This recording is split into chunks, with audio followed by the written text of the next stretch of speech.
Praise the lord. యేసునామ స్మరణ అనే ఉదయకాల కార్యక్రమానికి మీ అందరికీ ఆహ్వానం. ఈ ఉదయకాలం ఎలాగున్నారు? ఈరోజు చక్కటి వాగ్దానం సామెతల గ్రంథం 18:10లోంచి విందాం.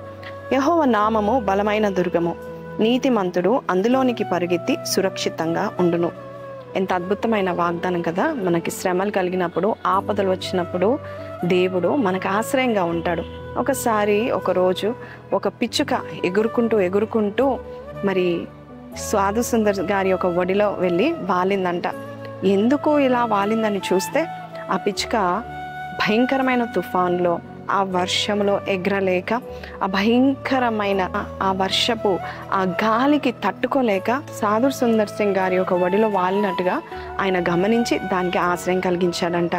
అలాగే మనకు కూడా దుక్కటి మేఘము, తుఫాన్ లాంటి శ్రమలు, అలాగే వర్షాలు, వరదలు లాంటి భయంకరమైన నిస్సహాయ స్థితిలో ఉన్న మనము కొన్నిసార్లు ఈ కష్టంలో దేవుని దగ్గరికి వెళ్ళి మనం ఆశ్రయం కోరుకుంటే ఆయన ఆశ్రయం ఇచ్చే దేవుడు, మనల్ని సురక్షితంగా కాపాడే దేవుడు, మనల్ని ఆ శ్రమలు అన్నిటిలో నుండి విడిపించి రక్షించే గొప్ప రక్షకుడుగా ఉన్నాడు. అందుకే కీర్తనలు 34:6లో మనం చూసినట్లయితే మనకు కలిగిన ఆపదల అన్నిట్లో, శ్రమలన్నిట్లోంచి విడిపించగల దేవుడు మనకు ఉంటా ఉన్నాడు. ఒక చిన్న పిచ్చుక పెద్ద ప్రమాదం నుండి తప్పించుకోవడానికి ఒకరు ఒడిలో వాలినట్టుగా. కాబట్టి కొన్నిసార్లు మనకు కష్టాలు వచ్చినా కూడా మనము దేవుని దగ్గరికి వెంటనే పరిగెత్తేవారుగా ఉండాలి. అందుకే కొన్నిసార్లు శ్రమలు రావచ్చు, అయినా కూడా నీవు ఆయనకు సమీపంగా ఉన్నావు.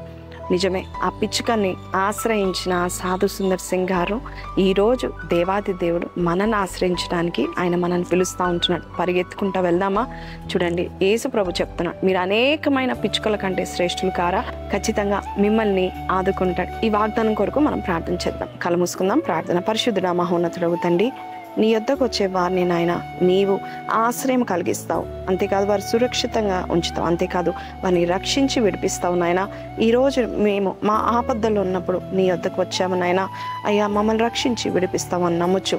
నజరేయుడైన యేసు పరిశుద్ధ నామములో అడిగి వేడుకొంచున్నాం తండ్రి, ఆమెన్. ఈ వాగ్దానం విన్న మీరు మీతో మాట్లాడినట్లయితే కింద కమెంట్లో I will fly to my god అని పెట్టండి. దేవాది దేవుడు మిమ్మల్ని, మీ కుటుంబాన్ని రక్షించడం మాత్రమే కాదు, విడిపించడం మాత్రమే కాదు, గొప్ప చేయబోచున్నాడు. ఈ వాగ్దానాలు మీతో మాట్లాడుతున్నట్లయితే ప్రతి రోజు 6:30కు కంపల్సరీ ఈ వైఎన్ఎస్ కార్యక్రమంలో మీరు పాల్పొందుకుంటారని నమ్ముచున్నాను. God bless you. Have a blessed day.